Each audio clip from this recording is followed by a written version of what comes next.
হরে কৃষ্ণ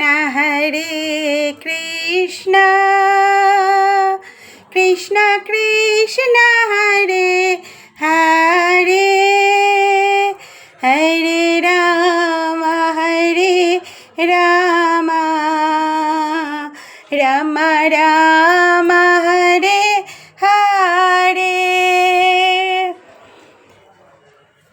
এই যে এখানে আছে নৃসিংহ ভগবান আর এই যে মহাদেব, হর হর মহাদেব।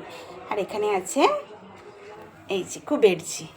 আর আজকে ভোগে ভগবানকে কী কী দিয়েছি চলুন দর্শন করে নিই। এখানে আছে পরোটা, এখানে আছে মোয়া, স্যালাডে আছে শসা, আর এই যে সিদ্ধ ছোলা, এটা হচ্ছে বেগুন পোড়া, আর এই হচ্ছে আপনার ড্রাই ফ্রুটস। আর এই মৌসুমি লেবুটা কিন্তু গাছের, কাঁঠালি কলা, ছাতু, চিয়া সিডস আর জাল। হরি বল, রাধে রাধে। মহাপ্রসাদ দর্শনে দুর্ভোগ কাটে। আর এখানে দেখিয়ে দিই মাতা পার্বতী দেবীকে, কেননা ভগবানকে ভোগ নিবেদন করার পরে প্রথম সেই প্রসাদ আসে মাতা পার্বতী দেবীর কাছে, তারপরেই সাধারণ মানুষের মধ্যে বিতরণ হয়, তাই সেটা মহাপ্রসাদ। হরে কৃষ্ণা, রাধে রাধে।